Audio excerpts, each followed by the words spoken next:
Hey guys, what is going on? Welcome back to Dominate Fishing. In today's video, we're going to be talking about a super effective approach for catching walleyes in rivers. It just makes things a whole lot easier for fishing. It's a real simple technique that works really well. So in this video, we're going to be talking about the technique, when to fish it, how to set up this rig, lures to use, rods. We're going to be covering everything. So to start out, we're going to be talking about the actual rig itself. And the rig we're going to be talking about today is a three-way rig. And we're going to use this rig for fishing in the rivers for walleyes. So why are we going to use a three-way rig? Well, a lot of times when you're fishing rivers, you can be presented with two kind of tricky situations.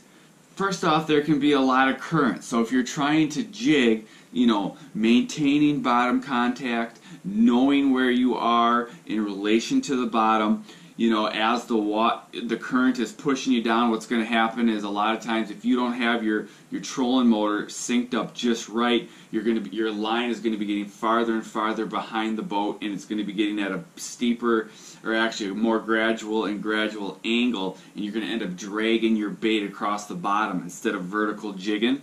So it can be hard to keep that bait vertical with that current. Well, the three-way rig, it's going to take care of that.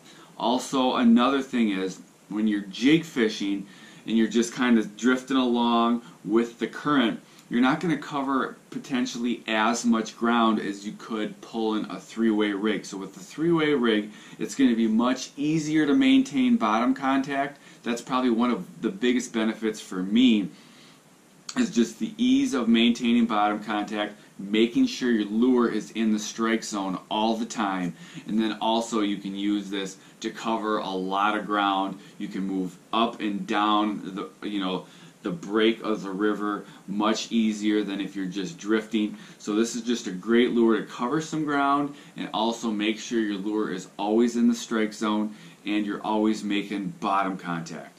So to tie this rig, it's really simple. To start out, I'm going to use a little bit stiffer rod. So this is a 7-foot rod. It's got a fast action, which means the rod goes from a sensitive tip into the backbone fairly quick. And you want a rod with a little bit of backbone, because when you're fishing a three-way rig, you're going to have weight on the bottom. So that's going to load up the rod a little bit, right from the start. So you want a stiff enough rod, but you want that sensitive tip, because I want to be able to feel that weight. I want to feel it when it hits the bottom, and I want to be able to feel when those walleyes just a real light bite, just a little thunk. I want to be able to feel it if I'm dragging that weight along the bottom, and I want to be able to feel if all of a sudden it feels a little different, so I know if I got one of those light bites. So this is a medium powered rod. That's what I usually like to use for pulling three-ways.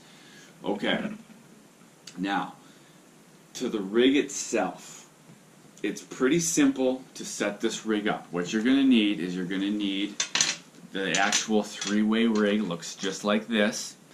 And then you're going to have one end of it attached to your main line. Now on this rod, I'm running braided line. You can run 10 to 15 pound braid, cuts through that heavy current really well. But you can also use mono. But just on this rod, I've got the braid. Then I'm going to do a mono leader. The mono leader is going to be 3.5 feet long. So here that is right here. So it fits in the camera. I'm kind of grabbing it right in the middle. And then on the bottom, you've got another leader that goes down to the weight. And the amount of weight you're going to use is going to depend on how deep it is and how strong the current is. If you're fishing relatively shallow, 12 feet, not much current, you're not going to need as much weight as if you're fishing 20 feet with really strong current.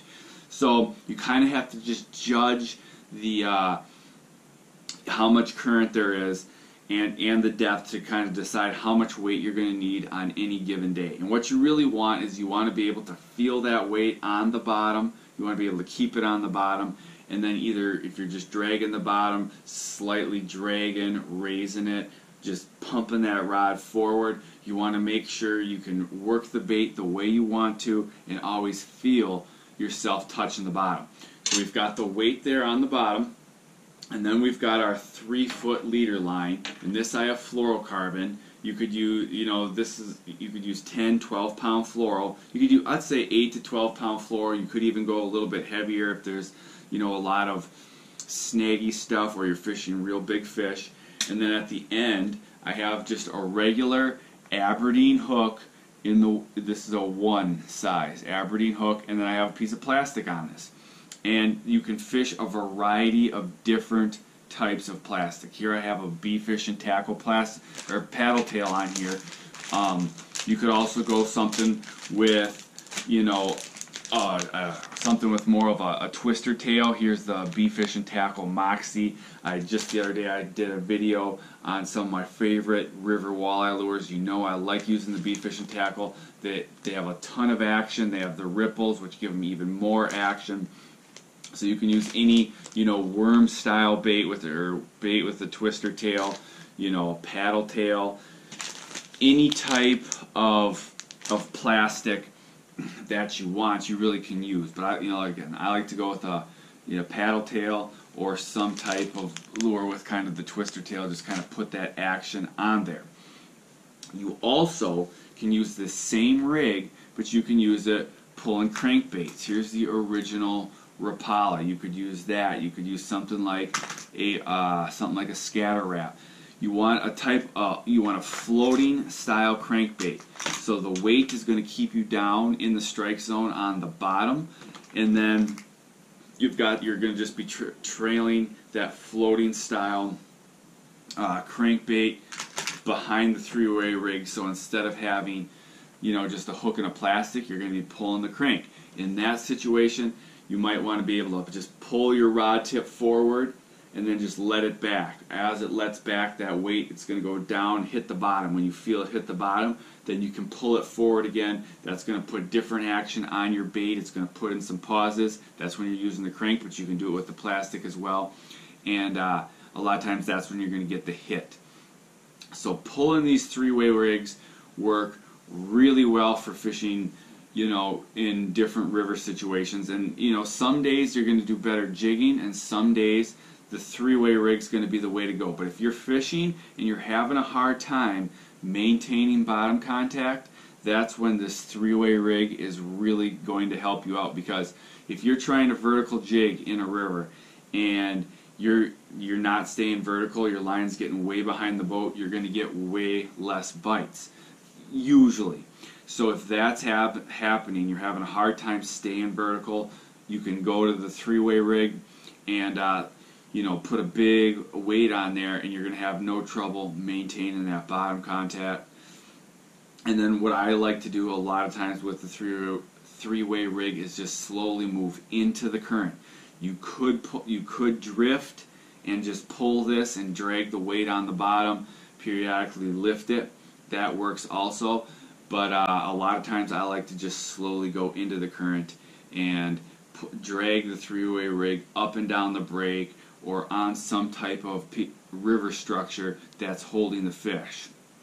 So that it's just a much easier way to fish a lot of times, especially if, like I said, if there's a lot of current or it's deep water. So you can cover ground, you can make sure you maintain that bottom contact, and the fish are usually pretty aggressive. A lot of times if you're pulling, some of these bigger crankbaits on the three-way rig or a big piece of plastic like this bee fish and tackle, this is the bee fish and tackle Pulsar, or a big ringtail like the big bee fish and tackle Moxie, a lot of times you're going to get a bigger average size fish. You're still going to get small fish, but you're going to get a bigger average size fish. And if you're if you want to target some really big fish in the river, a lot of times pulling the bigger crankbaits or jerk baits or stick baits are going to get you catch you some bigger fish. Maybe you won't catch as many as you would on live bait, but you might get a bigger average size. So this is a really good way to fish. It's a fun way to fish, and a lot of times the fish, when they hit, they're really aggressive. They just hammer these baits and inhale them, you're not getting those, the short hitters like you might fishing a jig and a minnow. So this is just a great way to walleye fish. I hope this video helped you, and I'll see you guys in the next video.